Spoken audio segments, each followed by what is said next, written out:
Shalom saudara-saudara yang terkasih dalam Yesus Kristus. Alangkah bahagianya bisa berjumpa kembali di dalam renungan hari ini. Oleh karena itu mari kita mempersiapkan hati kita.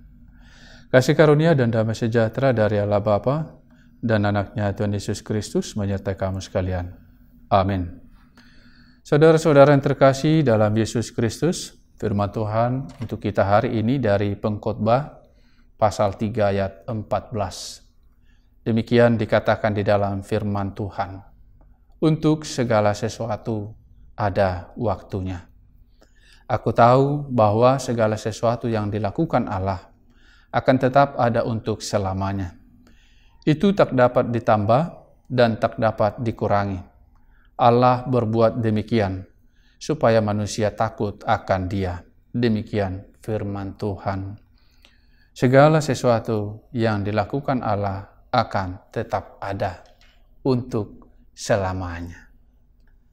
Saudara-saudara yang terkasih di dalam Yesus Kristus, segala sesuatu itu meliputi kegiatan kita sehari-hari, seperti menanam, mencabut, merombak, membangun, merobek, menjahit, mencari untung, dan merelakan untuk rugi. Dan juga meliputi perasaan seperti menangis, tertawa, meratap, gembira, mengasihi, membenci, berbicara, berdiam diri. Hal-hal yang demikian akan selalu kita jumpai di dalam kehidupan kita sehari-hari.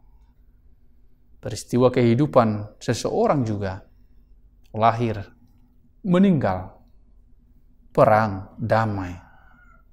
Demikianlah itu juga berulang dan berjalan terus dan berjalan terus. Oleh karena itu, siklus itu atau peristiwa-peristiwa itu harus disikapi dengan bijak. Bahwa itu datangnya dari Tuhan, siklus itu. Ada waktu tertawa, ada waktu untuk menangis. Tidak mungkin kita tertawa selamanya. Tidak mungkin juga kita menangis selamanya. Oleh karena itu, harus disikapi dengan bijak. Ketika seorang anak lahir ke dunia ini, disikapi dengan bijak oleh orang tuanya, dengan mempersiapkan segala kebutuhannya. Ketika seseorang memikirkan bahwa dia akan meninggal pada saatnya, harus disikapi dengan bijak untuk mempersiapkan segala sesuatunya. Seperti firman Tuhan, kumpulkanlah hartamu di sorga. Jangan di dunia ini.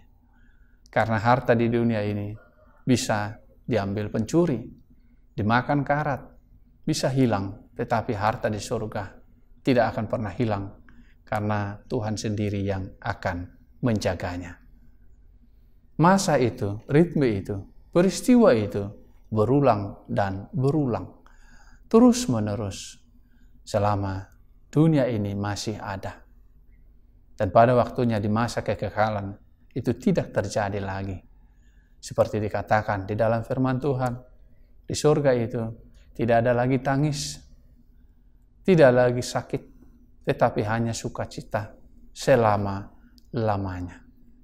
Tetapi ketika kita masih di dunia yang fana ini, kita masih akan mengalami itu semua.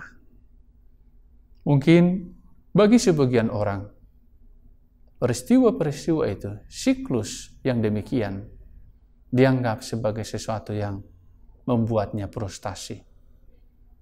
Tetapi sebenarnya firman Tuhan mengingatkan kita, itu semua untuk membangun, untuk membentuk diri kita, sikap kita, untuk membentuk karakter kita di dalam kehidupan kita ini, agar kita takut akan Tuhan, agar kita tidak mengandalkan diri kita sendiri, agar kita merelakan ketika harus merelakan, agar kita menahan ketika harus menahan, dan agar kita seperti dikatakan di dalam firman Tuhan, di tengah-tengah mereka yang berduka, berdukalah. Di tengah-tengah mereka yang bersukacita, bersukacitalah. Kita menjadi belajar mengalami seperti yang mereka alami. Karena itulah yang dikehendaki oleh Tuhan. Dan dikatakan di sini, semua itu tidak boleh ditambah, tidak boleh dikurangi. Lahir dan meninggal tidak boleh dikurangi, tidak boleh ditambahi. Tidak ada yang hidupnya kekal di dunia ini, tetapi semuanya akan mengalami kematian. Oleh karena itu, setiap kita, setiap orang harus menyikapinya dengan sikap yang bijaksana. Bekerja dengan bijaksana, mempersiapkan dengan bijaksana, sejak kelahiran sampai kepada kematiannya. Ketika dia mengalami sukacita, dia juga harus bersiap ketika ada duka cita datang ke dalam hidupnya. Seperti di dalam Ayub juga dikatakan, dari Tuhanlah semuanya. Engkaulah yang memberi, Engkaulah yang mengambil. Terpujilah Tuhan. Agar kita takut akan Tuhan dan memuji namanya. Dan semakin percaya bahwa kita pun akan meninggalkan dunia ini pada waktunya. Kita hanya sebagai musafir yang lewat pada masanya. Oleh karena itu, saudara-saudara yang terkasih di dalam Yesus Kristus, mari membangun diri kita di dalam Tuhan. Di dalam segala kesulitan yang pernah kita alami, atau duka yang kita alami pada masa yang lalu, atau kegagalan yang kita alami pada masa lalu, kita lihatlah itu secara positif, bahwa waktunya untuk kita belajar dari apa yang telah kita alami sebelumnya, untuk lebih baik di dalam penyerahan diri kepada Tuhan, lebih baik di dalam melatih diri kita untuk keahlian, dan lebih baik di dalam menyikapi segala kemungkinan yang bisa terjadi pada masa-masa yang akan datang. Semua itu digunakan oleh Tuhan untuk kebaikan kita, sehingga kita semakin mengenalnya, semakin bersujud kepadanya. Tuhan Yesus memberkati firman-Nya. Marilah kita berdoa. Allah Bapa di surga, segala puji syukur kami panjatkan kehadirat Tuhan untuk segala kebaikan Tuhan di dalam kehidupan kami ini. Terima kasih Tuhan untuk kebaikan-Mu, terlebih untuk anak-Mu Yesus Kristus yang menebus dosa-dosa kami. Demikianlah juga kami ya Tuhan, kami berdoa untuk setiap yang mendengarkan renungan harian ini, biarlah mereka Engkau tolong di setiap pergumulan mereka, di dalam perjuangan untuk sembuh dari sakit penyakit, biarlah mereka sembuh dalam nama Yesus Kristus. Di dalam perjuangan mereka untuk menyelesaikan pendidikannya, biarlah mereka selesaikan di dalam nama Yesus Kristus.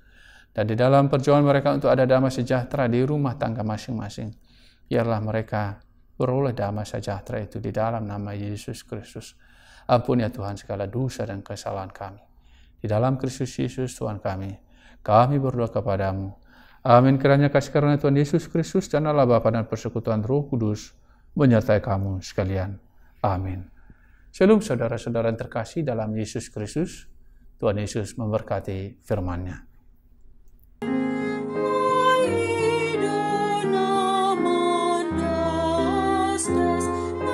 See